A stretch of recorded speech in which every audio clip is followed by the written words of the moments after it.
The story opens with a man who is suddenly abducted under mysterious circumstances. When he regains consciousness, he finds himself lying weak on a bed, realizing that something has been done to his body. Standing nearby is a strange man dressed like a soldier, calmly preparing unfamiliar tools as if he has done this many times before. Just as the situation is about to take a darker turn, law enforcement officers burst into the room and interrupt the scene. Surprisingly, the soldier does not react with fear or panic. Instead, he remains composed and even acknowledges one of the officials present, who turns out to be a prosecutor. As the suspect is taken outside, the officers continue their search of the building. During their investigation, they make a disturbing discovery hidden inside a freezer, revealing that this case is far more serious than it initially appeared. Before being escorted away, the man issues a warning. He insists that no one else should interfere with the condition of the kidnapped victim, claiming that his situation is unique and cannot be handled like that of an ordinary person. According to him, any wrong intervention could result in. The story then shifts to a male prosecutor who visits his young daughter at the hospital. She is seen calmly playing with another child, giving the scene a sense of warmth despite the setting. While there, he speaks privately with his wife, who works as a doctor, asking about their daughter's condition and whether there has been any improvement. His wife explains that their daughter is suffering from Batten disease, a rare and serious illness. Sadly, instead of showing progress, her condition is gradually worsening. The disease is beginning to affect her motor functions and memory, causing her to struggle with recalling events from even the previous day. Concerned and desperate for hope, the prosecutor asks about the next steps being taken for her treatment. Determined to find a solution, he later meets with a man who claims to be working on a medical breakthrough. The man explains that patients with similar conditions have responded positively to their experimental approach and encourages the prosecutor to support and invest in their work. The episode then returns to the hospital ward, where the prosecutor sits beside his daughter, gently reassuring her that she will get better. In an emotional moment, the girl asks him an innocent but heartfelt question. If her condition improves, will they finally be able to live together again as a complete family? The episode then shifts to a tense interrogation scene led by a female prosecutor. Before entering the room, a detective briefly questions her about her personal connection to the suspect. However, she avoids giving a direct answer and proceeds with the interrogation. Inside the room, the suspect, Lee Woo-gyum, is questioned about the series of crimes he has been accused of. The prosecutor presses him to explain his actions and the number of victims involved. Calm and composed, Lee Woo-gyum denies being a murderer and instead responds in a strange and unsettling manner. Rather than giving a direct explanation, he writes a simple mathematical expression, 17 minus 17, and points to the result, 0. Through this, he implies that his actions were not meant to cause harm, but rather to eliminate suffering. According to him, the individuals involved were part of medical experiments aimed at curing illnesses that were believed to be impossible to treat. He goes further, insisting that there are people who are alive and healthy because of his work, and urges the prosecutor to search for those he claims to have saved. Despite his confidence, the prosecutor refuses to accept his explanation. To her, his reasoning sounds delusional and dangerous. Frustrated and unconvinced, she ends the interrogation abruptly and storms out, leaving behind more questions than answers. The story then introduces Park Han-jun, a prosecutor who goes to meet an old acquaintance, a journalist known as Reporter Ju. Their meeting begins casually, with the reporter mentioning that Park Han-jun has not contacted him in a long time, mainly because of how demanding his job has become. When Park Han-jun asks about the reporter's recent absence from major news outlets, Reporter Ju explains that he once took on an investigation that nearly ruined his career. As a result, he is no longer working with a major media company and is now operating as a freelancer. The conversation quickly shifts when Reporter Ju reveals that he has come across a new case, one so big that he believes both of them should get involved. That case turns out to be connected to Lee Woo-gyum, the same suspect currently under investigation. According to the reporter, Lee Woo-gyum is prepared to pay an enormous sum, $1 million, to have Park Han-jun represent or support his case. Park Han-jun is immediately shocked, pointing out that with such an amount, anyone could easily hire a powerful legal team or a major law firm. However, reporter Ju insists that this was not a random choice, explaining that Lee Woo-gyum personally requested Park Han-jun. The reason soon becomes clear. Lee Woo-gyum is connected to the individual who had earlier suggested a possible treatment for Batten disease, the same illness affecting Park Han-jun's daughter. Hearing this revelation leaves Park Han-jun stunned. The situation grows even more disturbing when reporter Ju adds that Lee Woo-gyum claims the person who proposed that medical solution was actually one of the individuals involved in his past experiments, and is no longer alive. This means the supposed breakthrough treatment for Park Han-jun's daughter may have come from someone who is already gone. Faced with this unsettling connection and driven by desperation for his daughter's sake, Park Han-jun realizes he has little choice but to involve himself in the case. The episode then focuses on Prosecutor Cha as she meets with her superior at the office.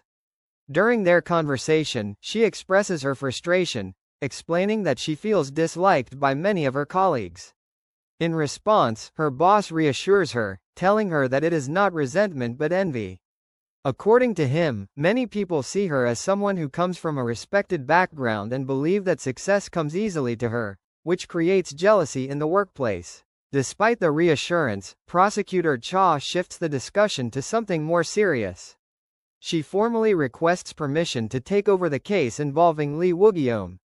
Her boss reacts strongly at first, clearly unsettled by the idea, given how controversial and dangerous the case appears. However, Prosecutor Cha refuses to back down. She carefully argues her position, pointing out that if someone as well-known and high-profile as herself were to handle the case successfully, it would bring enormous recognition and prestige to the office. She emphasizes how much attention and influence such a victory could generate. After listening to her reasoning and facing persistent persuasion, the boss eventually gives in. With visible reluctance, he agrees to let Prosecutor Cha take on the case, setting the stage for even bigger developments ahead. The next scene takes place inside the interrogation room, where Prosecutor Park arrives alongside reporter Ju to speak directly with Lee Woo-gyum. The atmosphere is tense from the start. Prosecutor Park wastes no time and asks Lee Woo-gyum a painful question: whether he was responsible for the death of Mozambique, the same man who had earlier promised him hope by claiming he could help treat his daughter's illness. Without hesitation, Lee Woo-gyum confirms it. Hearing this, Prosecutor Park struggles to keep his composure. His emotions rise as he demands to know what happened to the supposed cure Mozambique had spoken about. Lee Woo-gyum responds coldly, claiming he knows nothing about any treatment and insisting that Mozambique's role ended with his death. Unable to accept this, Prosecutor Park steps closer and demands an explanation for why Mozambique was targeted in the first place. Lee Woo-gyum calmly explains that Mozambique had made promises involving the treatment of a loved one. As he speaks, he studies Prosecutor Park's reaction and quickly pieces everything together, correctly identifying that it was about his daughter, whom he had late in life and who is now seriously ill. This revelation pushes Prosecutor Park over the edge, and he briefly loses control, grabbing Lee Woo-gyum in anger. Reporter Ju immediately steps in, trying to calm him down before things escalate further. Seizing the moment, Lee Woo-gyum makes a shocking offer. He tells Prosecutor Park that if he helps him with his case, he can provide a way to cure his daughter. Park is immediately skeptical, questioning how he could ever trust someone accused of such terrible actions. In response, Lee Woo-gyum urges him not to take his word blindly. Instead, he tells him to investigate the people he claims to have already helped, patients who were once considered untreatable but are now living normal lives. According to him, the proof of his work is still out there. The next scene shows Prosecutor Park traveling in a car with reporter Ju as they discuss Lee Woo-gyum. Prosecutor Park makes it clear that he does not trust him in any way, insisting that regardless of his claims, Lee Woo-gyum is still a criminal.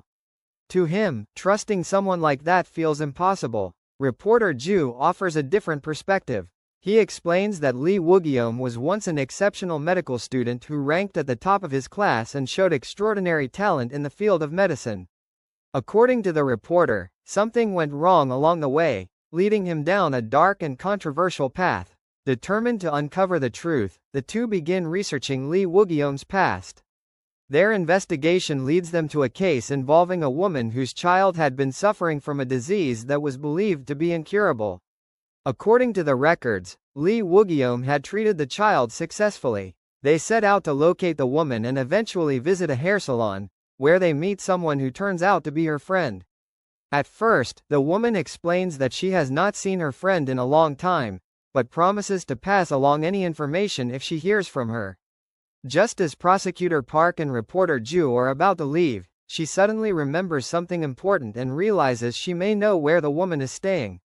She directs them to a specific area, giving them a new lead. As they continue their search, the scene shifts back to the prosecution office. Prosecutor Cha is shown pressing Lee Woo-gyeom even harder during questioning, demanding clear answers about the bodies discovered earlier and challenging his claims with increasing intensity. During the interrogation, Prosecutor Cha continues to challenge Lee Woo-gyeom's logic.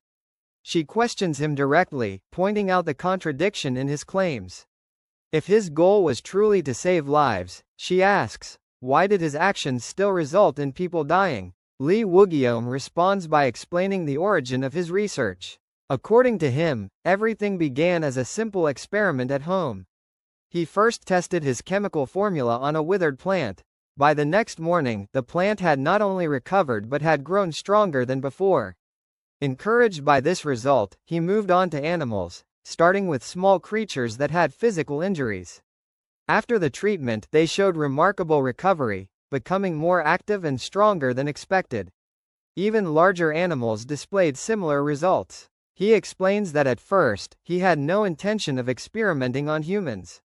However, as his confidence grew, he became obsessed with understanding the full potential of his work. Eventually, he crossed the line and began testing the formula on people to see how far the results could go.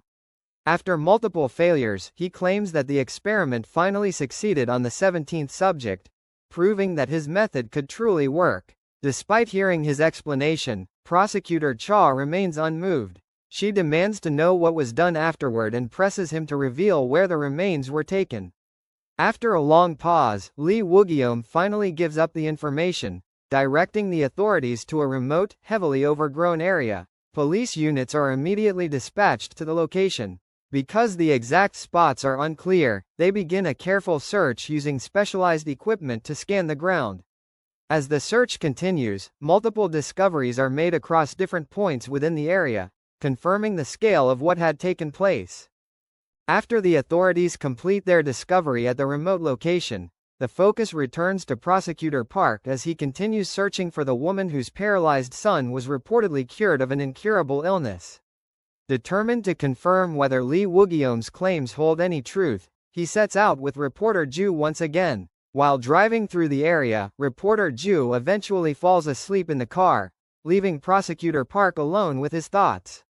Suddenly, something catches his attention outside. He notices a woman who looks strikingly familiar, closely resembling the person they have been searching for. Curious and uneasy, Prosecutor Park steps out of the vehicle and slowly approaches her, trying to get a clearer look.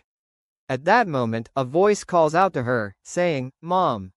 When Prosecutor Park turns toward the sound, what he sees leaves him completely stunned. Standing before him is a young boy walking and moving freely, something that should have been impossible given his condition in the past.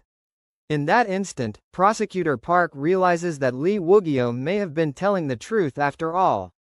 The claim that he had successfully treated someone with an incurable disease is no longer just a story. With this shocking revelation, the episode comes to an end. If you enjoyed this recap, don't forget to like, share, and subscribe. This is just the beginning. More episodes are coming very soon.